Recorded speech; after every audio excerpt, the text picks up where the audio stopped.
आज हम बात करेंगे डायरिया की। अभी हम देख रहे हैं कि डायरिया के बहुत सारे केसेस हमारे पास में आ रहे हैं, बहुत सारे बच्चे डायरिया की सिम्टम्स लेकर आ रहे हैं। तो डायरिया सबसे पहले क्या है? नॉर्मल से अलग हट के पतले दस्त होना और दिन में 3 से 4 से ज़्यादा दस्त होना, इसको हम डायरिया बोलते हैं। अगर आपके बच्चे को पतले दस्त हो रहे हैं 3 से 4 बार से ज़्यादा दिन भर में हो रहे हैं तो उसको हम डायरिया बोलेंगे। इसमें आपको ये बहुत एक कॉमन कंप्लेन है, अपने को ध्यान रखना है कि जब भी डायरिया होता है तो इसमें क्या क्या करने हैं, इसके लक्षण क्या होते हैं और इसका इलाज क्या करना है और क्या प्रिकॉशन लेना चाहिए। ये डायरिया जो है हम देखते हैं कि दुनिया भर में जो है लगभग हर साल 2 बिलियन लोग इससे संक्रमित होते हैं डायरिया से, जिसके अंदर 1.9 मिलियन बच्चों की डेवलपिंग कंट्रीज़ में डेथ हो जाती है। तो इसको बिल्कुल डायरिया को हमको हल्के में नहीं लेना चाहिए। इसके लक्षण बहुत हल्के फुल्के होने के साथ साथ कई बार जानलेवा भी साबित होते हैं, जिसमें डिहाइड्रेशन वगैरह जैसे लक्षण आ जाते हैं। तो अब सबसे पहली बात कि भाई ये डायरिया होता कैसे है, इसका कारण क्या क्या है डायरिया के। तो डायरिया होने के बहुत सारे कारण हैं, जिसमें मुख्य रूप से जो कारण सामने आते हैं वो इन्फेक्शन है, जिसके अंदर वायरल इन्फेक्शन है, बैक्टीरियल इन्फेक्शन है, जो कि गंदा खाने से या दूषित खाने से या कंटेमिनेटेड फूड लेने से जनरली हमको होता है।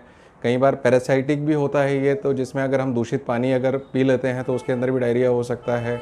तीसरी चीज़, कई पेशेंट्स को एलर्जी होती है, कोई फूड एलर्जी होती है, उसमें भी डायरिया हो सकता है।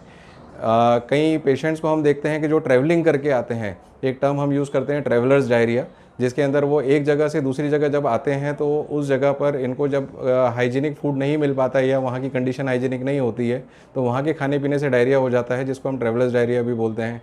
कई बार ये मेडिसिन से रिलेटेड भी होता है, कोई दवाइयाँ कुछ ऐसी होती हैं जो पेशेंट ले लेता है और उसके बाद में उसको जो है वो डायरिया के लक्षण आने शुरू हो जाते हैं। अब इसके लक्षण क्या क्या हैं, डायरिया के लक्षण क्या क्या होते हैं। सबसे पहली चीज़ तो मैंने आपको बताया है कि भाई पतले दस्त होना।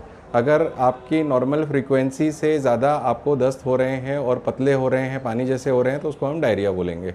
और दूसरी चीज़ ये होती है कि इसमें डायरिया के अंदर कई बार ऐसे आपको लगेगा कि कुछ म्यूकस आ रहा है, बलगम जैसा कुछ पदार्थ लेटरिन के साथ में आ रहा है, या कई बार ब्लड आ रहा है सामने, है ना, तो साथ में स्टूल के साथ में, तो वो भी एक लक्षण है इस चीज़ का, डिसेंट्री का लक्षण होता है। इसके बाद में कई बार एब्डोमिनल क्रैम्प्स होते हैं, पेट में दर्द होता है, तेज़ बुखार आता है, उल्टी भी होती है डायरिया के साथ में, दस्तों के साथ में। उसके बाद में कई बार मुंह का सूखना या ज़्यादा प्यास लगना, या फिर कई बार वीकनेस भी आ जाती है, बॉडी में वीकनेस आती है, फटीग आते हैं, मसल क्रैम्प्स आने शुरू हो जाते हैं। तो ये सब डायरिया के लक्षण के अंदर आता है। और कई बार हम देखते हैं कि भाई जो डायरिया के जो मॉडरेट सिम्टम्स होते हैं, जिसके अंदर पेशेंट बहुत ज़्यादा पानी मांगता है, बहुत ज़्यादा प्यास लगती है, तो ये सारे डायरिया के लक्षण हैं। जैसे छोटे बच्चे जो आते हैं, जिनकी टीथिंग वगैरह गम्स बनना स्टार्ट होते हैं, तो हम देखते हैं कि वो थंब सकिंग स्टार्ट कर देते हैं या अपनी फिंगर्स वगैरह मुंह में लेना स्टार्ट कर देते हैं।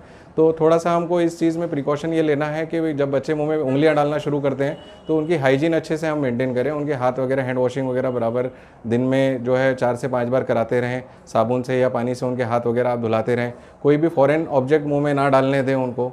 और जो भी टीथर वगैरह भी कभी आप इस्तेमाल करते हैं तो उनको भी डेली या तो उबाल लें या फिर वॉश करके रेगुलर उनको हाथ में दें बच्चों के। जैसे रोटा वायरस अगर डायरिया है तो अपने बच्चे को 6 माह से पूर्व आप जो है रोटा वायरस के वैक्सीनेशन अपने पीडियाट्रिशियन से ले सकते हैं। फिर इसके बाद में आपको हाइजीनिक का बहुत ज़्यादा ध्यान रखना है। जो भी आपका फूड है वो हाइजीनिक होना चाहिए।